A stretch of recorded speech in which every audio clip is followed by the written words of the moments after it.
भक्तजनों, माताओं, बहनों, सादर जय श्री कृष्ण। हमारे YouTube चैनल में आप सभी का बहुत बहुत स्वागत है। मैं हूं आपके साथ आचार्य धर्मेंद्र शास्त्री। सबसे पहले आपको और आपके पूरे परिवार को विजया एकादशी की बहुत बहुत शुभकामनाएं और बधाइयां। भगवान श्री हरि लक्ष्मी नारायण जी का भरपूर आशीर्वाद आप सभी के जीवन पर सदैव बना रहे। आप सभी सुखी रहें, स्वस्थ रहें, व्यस्त रहें, मस्त रहें, निरंतर उन्नति तथा प्रगति को प्राप्त करते रहें। आज हम आपको विजया एकादशी का शुभ मुहूर्त बताने जा रहे हैं। विजया एकादशी व्रत आपको कब रखना है तथा इस व्रत का पारणा आपको कब करना है। पारणा का अर्थ होता है व्रत खोलने का सही समय और सही विधि। तो यह संपूर्ण जानकारी इस वीडियो के माध्यम से हम आप सभी को प्रदान करने जा रहे हैं। आप सभी से अनुरोध है कि इस ज्ञानवर्धक वीडियो को अंत तक देखें और देखने के बाद अधिक से अधिक लोगों को शेयर भी कर दीजिएगा। फाल्गुन मास के कृष्ण पक्ष की एकादशी को विजया एकादशी के नाम से जाना जाता है।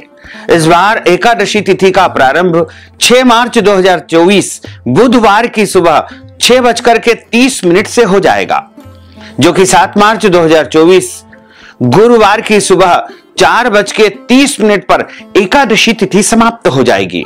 अतः शुद्ध एकादशी, द्वादशी युक्त एकादशी, हरिवासर एकादशी, विजया एकादशी का व्रत 7 मार्च 2024 गुरुवार के दिन ही रहेगा।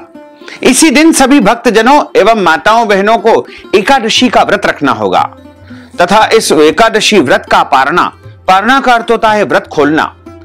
व्रत खोलने का जो दिन है वो 8 मार्च 2024 शुक्रवार के दिन रहेगा। 8 मार्च को महाशिवरात्रि का व्रत होने से इस व्रत का पारणा यानी एकादशी व्रत का पारणा फल, जल, तुलसी पत्र या फलाहारी वस्तु से आपको करना चाहिए। विष्णु एकादशी गीता तुलसी विप्रोधे नवः असारे दुर्ग संसारे षटपदी मुक्तिदायिनी। अर्थात भगवान श्री हरि विष्णु जी का पूजन करना, एकादशी का व्रत रखना, गीता जी का पाठ करना, तुलसी जी का पूजन एवं दर्शन करना, ब्राह्मण देवताओं की सेवा करना, उनको दान करना, उनको भोजन करवाना, गौ माता की रक्षा एवं सेवा करना, ये 6 कार्य इस कठिन संसार सागर को पार करने हेतु मुक्तिदायक बताए गए हैं। पूरे वर्ष में 24 एकादशी आती है, लेकिन जिस साल अधिक मास या पुरुषोत्तम मास आता है, जिसे मल मास भी कहते हैं, उस वर्ष 2 अधिक एकादशी आती है। उस साल 24 की अपेक्षा 26 एकादशी होती है। प्रत्येक महीने में 2 बार एकादशी आती है, एक कृष्ण पक्ष में, दूसरी शुक्ल पक्ष में। दोनों ही एकादशियों का भिन्न भिन्न महत्व हमारे धर्म ग्रंथों तथा पुराणों में बताया हुआ है। एकादशी का व्रत भगवान श्री हरि लक्ष्मी नारायण जी का परम प्रिय व्रत है। एकादशी का व्रत करने से मनुष्यों के कई जन्मों के पाप जड़ से नष्ट हो जाते हैं तथा उनके पुण्यों का उदय होता है। जब मनुष्य के जन्म जन्मांतर के पाप नष्ट हो जाते हैं, तभी उन्हें सांसारिक एवं भौतिक सुखों की प्राप्ति होती है। जो भक्तजन एकादशी का व्रत करते हैं, उनको दशमी तिथि से लेकर के द्वादशी तक कुछ महत्वपूर्ण नियमों का पालन अनिवार्य रूप से करना चाहिए। दशमी के दिन एक समय शुद्ध एवं सात्विक भोजन करें तथा इस दिन चावल, शहद, लहसुन, प्याज, मांस, मदिरा, मसूर की दाल, कटहल की सब्जी का उपयोग भोजन के रूप में बिल्कुल नहीं करना चाहिए। दशमी तिथि के दिन पराये अन्न अर्थात दूसरे के घर का भोजन बिल्कुल नहीं करना चाहिए। हालांकि जो माताएं बहनें होती है वो अपने मायके का भोजन कर सकती है। मायके के भोजन करने में किसी प्रकार का दोष नहीं लगता है, लेकिन अन्य किसी व्यक्ति के घर यदि आप भोजन करेंगे तो एकादशी का पुण्य उनको चला जाएगा। यदि किसी कारणवश आपको दूसरे के घर का भोजन करना पड़े तो प्रायश्चित्त के निमित्त आप कुछ न कुछ दान पुण्य अवश्य कर देना। ब्रह्मचर्य व्रत का पालन दशमी तिथि को करना चाहिए और दशमी तिथि को पूर्ण रूप से पवित्र होकर के एकादशी का व्रत अगले दिन सुबह रखना चाहिए।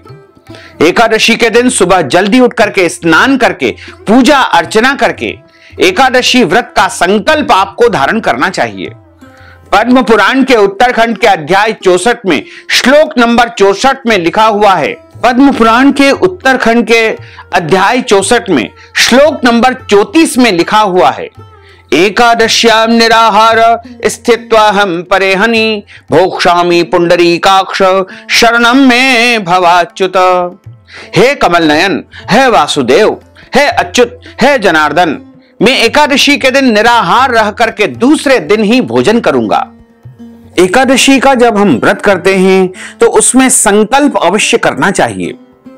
यदि आप निष्काम भाव से व्रत करते हैं, निष्काम भाव का अर्थ होता है बिना किसी कामना के किए जाने वाले व्रत को निष्काम व्रत कहा जाता है।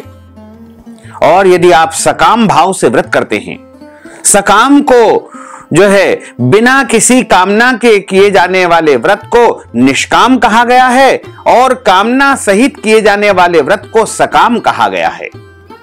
और दोनों ही विधि से यदि आप व्रत धारण करते हैं तो आपको संकल्प अवश्य धारण करना चाहिए। यदि आप यात्रा में हैं, बाहर है और संकल्प करने की आपके पास व्यवस्था नहीं है तो इस संकल्प को सुनकर भी आप विजया एकादशी व्रत का संकल्प धारण कर सकते हैं। एकादशी व्रत का संकल्प धारण करने के लिए सबसे पहले अपने पूजा घर में, देव स्थान में या फिर किसी भी पवित्र स्थान पर पूर्व या उत्तर दिशा की तरफ मुंह करके एक आसन पर बैठ करके अपने सामने शुद्ध जल रख करके शुद्ध घी का दीपक प्रज्वलित करके एक थाली में तुलसी पत्र, पीले पुष्प, जौ और तिल, कुछ दक्षिणा और सुपारी रख करके आपको संकल्प धारण करना चाहिए। संकल्प धारण करने के लिए हाथ की मुद्रा को इस प्रकार करना है और हाथ के मध्य भाग में जल रखे, सुपारी रखे, कुछ पैसे रखे, तुलसी जी का पत्ता रखे, पीले पुष्प रखे और अक्षत के स्थान पर यानी चावल के स्थान पर जौ या तिल आपको रख लेना चाहिए। संकल्प प्रारंभ करने के पहले भगवान श्री हरि विष्णु जी का 3 बार नाम आपको उच्चारण करना है। ओम विष्णवे नमः, ओम विष्णवे नमः, ओम विष्णवे नमः। ओम तिथिर्विष्णु स्लावारो नक्षत्रम विष्णुरेव च योगश्च करणं विष्णुः सर्वं विष्णुमयं जगत्। ओम विष्णुर्विष्णुर्विष्णुः श्रीमद्भगवतो महापुरुषस्य विष्णोराज्ञयाः प्रवर्तमानस्य अद्य श्री ब्रह्मणोन्हि द्वितीय परार्धे श्री श्वेतवाराह कल्पे वैवस्वत मन्वंतरे अष्टाविंशतितमे कलियुगे कली प्रथम चरणे भूर्लोके भारतवर्षे भरतखंडे जम्बूद्वीपे आर्यावर्तांतर्गत ब्रह्मवर्तेक देशे अवंतिकायाम विशाला क्षेत्रे। आप जिस प्रदेश में, जिस राज्य में, जिस देश में, जिस नगर में, जिस गांव में निवास करते हैं वहां का नाम आपको उच्चारित करना चाहिए। मध्य प्रदेशे भोपाल नगरे भोपाल मंडलांतर्गते ही संवत् 2080 मासानां मासे पुण्य पवित्र मासे ही फाल्गुन मासे ही शुभे ही कृष्ण पक्षे ही अद्यायः एकादश्यायां पुण्यतिथ्योः बृहस्पति वासरान्वितायां मा उत्तराषाढ़ा दिवस नक्षत्रैः मकर राशिस्ते श्री चंद्रैः कुंभ राशिस्ते श्री देवराज गुरुः कुंभ राशिस्ते श्री सूर्यैः मेष राशिस्ते श्री देवराज गुरु शेषेषु ग्रहेषु यथा यथम राशि स्थान स्थितसु एवं ग्रह गुण गण विशेषण विशिष्टायाम शुभ पुण्य तिथौ। आप सभी बोलिएगा मम आत्मनः। अपने नाम और गोत्र का आप उच्चारण कर लीजिएगा। यदि आपको गोत्र याद नहीं है तो ब्रह्म गोत्र या कश्यप गोत्र भी आप उच्चारित कर सकते हैं। जिन माताओं बहनों का विवाह संपन्न हो चुका है उनको अपने ससुराल का गोत्र यहां पर बोलना चाहिए।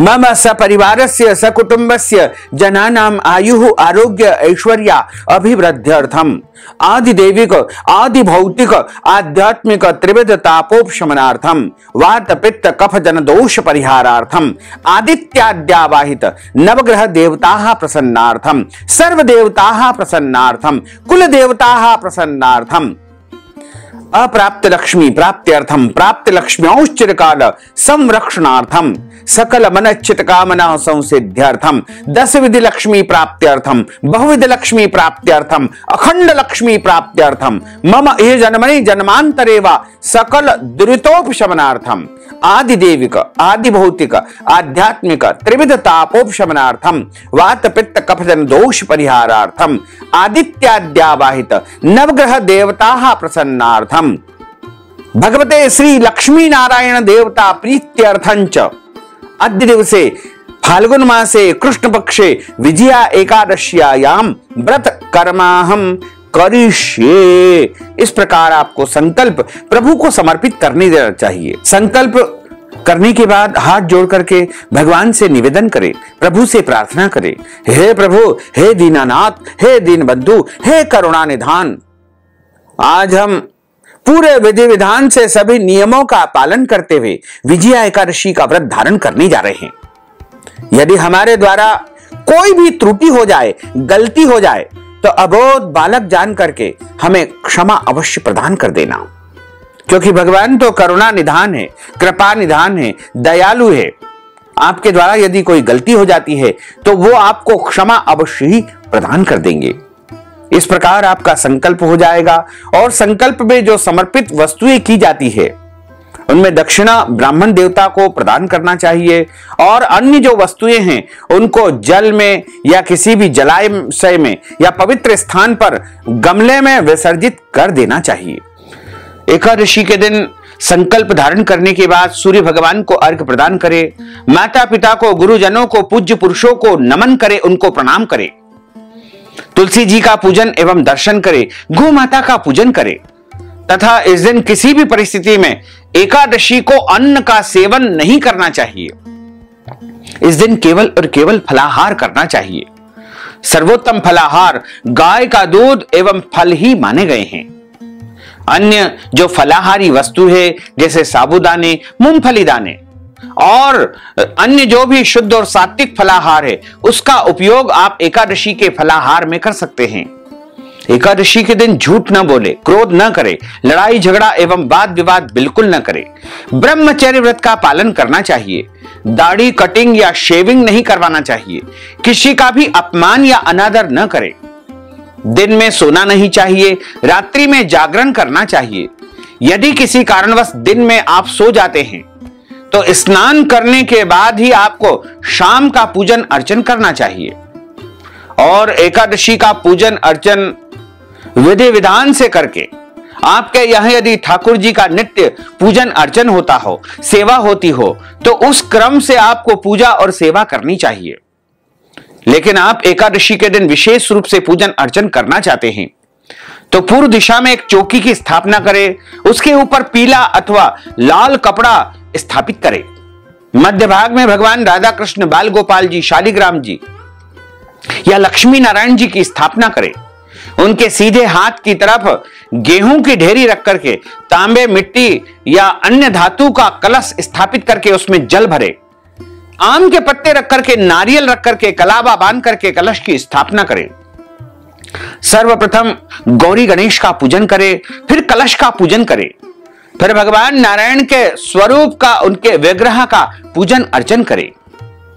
और पूजा अर्चना करने के बाद ब्राह्मण देवता के मुख से ही एकादशी व्रत कथा सुनना चाहिए, क्योंकि ब्रह्म वाक्य जनार्दन, जब आप ब्राह्मण के मुख से कथा का श्रवण करते हैं तब आपको जनार्दन भगवान वासुदेव के श्री मुखारविंद से कथा सुनने का पुण्य फल प्राप्त होगा।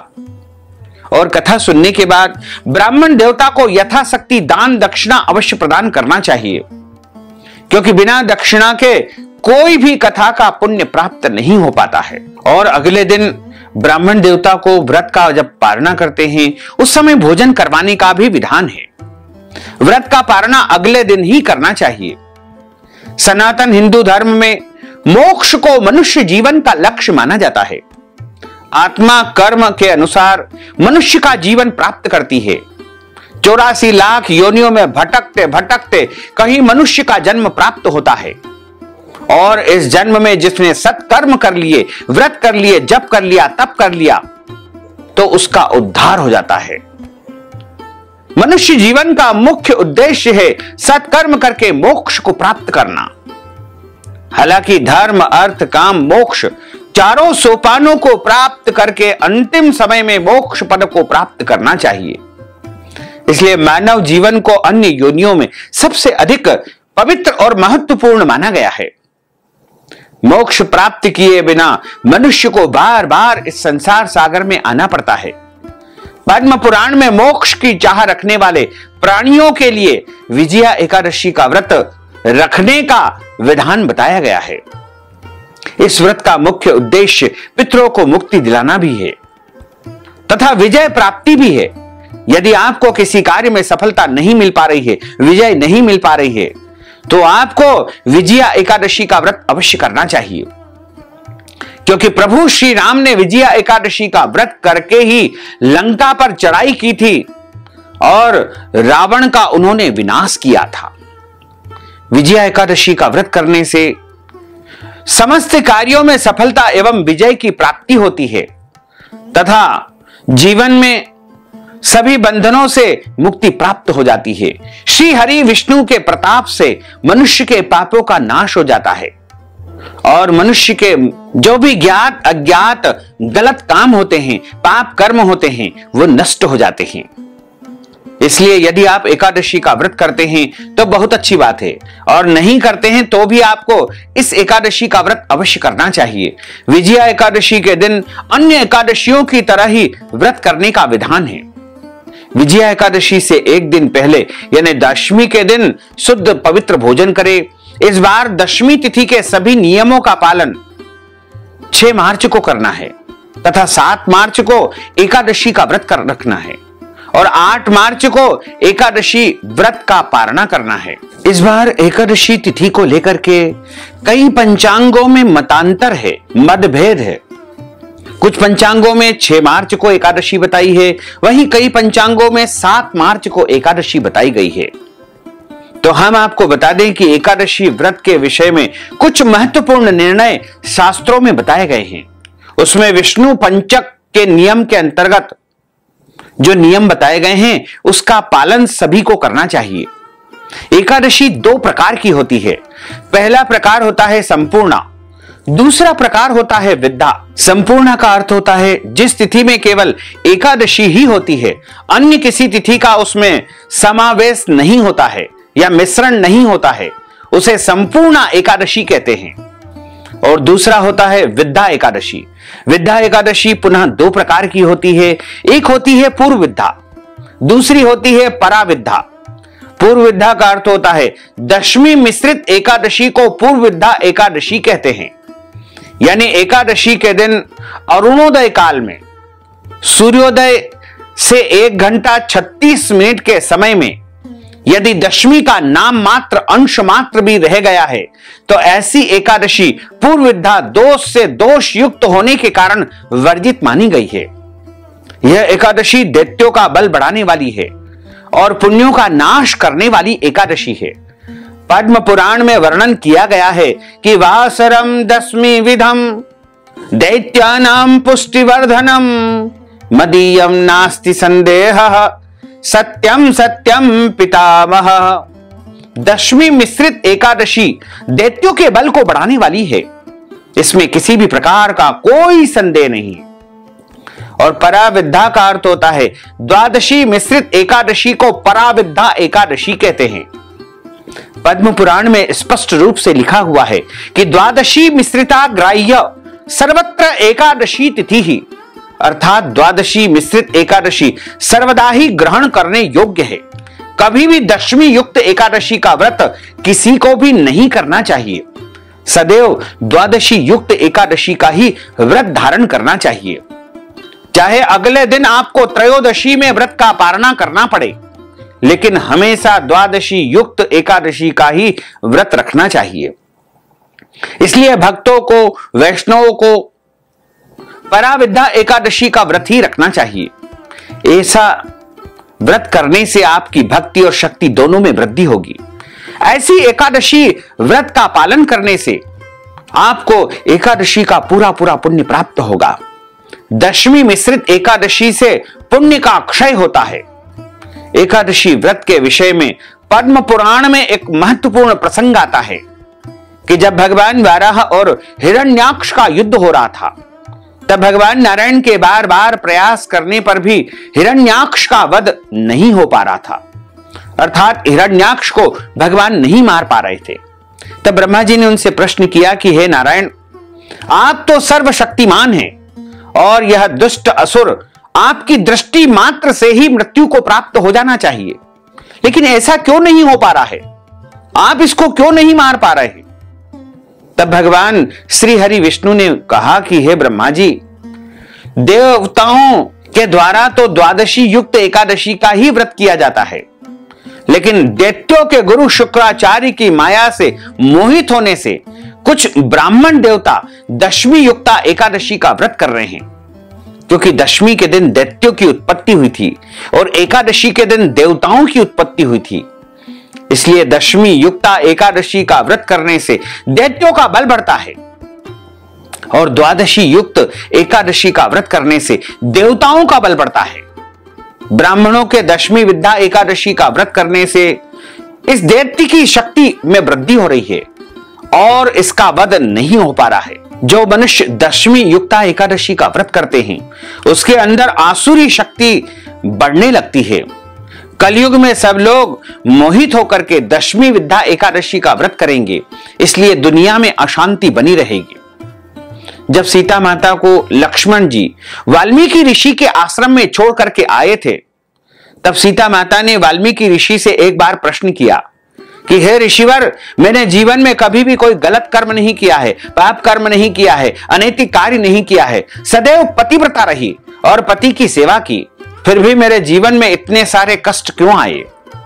तब वाल्मीकि ऋषि ने सीता माता को जवाब दिया था कि आपने कभी अपने पूर्व जन्म में दशमी विद्या एकादशी का व्रत किया था। उसी दिन आपने एकादशी व्रत का पालन किया था। इससे आपके पुण्यों का क्षय हो गया तथा आपके पापों की वृद्धि हो गई। उसी का परिणाम है कि आपको बहुत कष्ट झेलना पड़े। पुराणों में स्पष्ट रूप से लिखा हुआ है कि दशमी विद्या एकादशी का व्रत करने से धन, परिवार और पुत्र का विनाश होता है। दशमी विद्या एकादशी अशुद्ध मानी जाती है, आसुरी शक्ति को बढ़ाने वाली एकादशी है। इसलिए इस दिन एकादशी का व्रत कदापि शास्त्र सम्मत नहीं है। पुराणों में स्पष्ट मत मिलता है कि अगर दशमी विद्या एकादशी हो, दूसरे दिन सूर्योदय से पहले ही एकादशी समाप्त हो रही हो, तो द्वादशी के दिन ही एकादशी का व्रत करके त्रयोदशी को ही व्रत का पारणा करना चाहिए, लेकिन कभी भी आपको दशमी विद्या एकादशी का व्रत नहीं रखना चाहिए। तो भक्तजनों, माताओं, बहनों, आप सभी से अनुरोध है कि हमारे इस ज्ञानवर्धक वीडियो को अधिक से अधिक लोगों को शेयर करिएगा, लाइक करिएगा, कमेंट करिएगा और यदि अभी तक आपने सब्सक्राइब नहीं किया है तो अभी और इसी समय सब्सक्राइब कर लीजिए, ताकि इसी प्रकार की ज्ञानवर्धक वीडियो आपको सबसे पहले प्राप्त हो सके। आपको और आपके पूरे परिवार को सादर जय श्री कृष्ण, सादर धन्यवाद।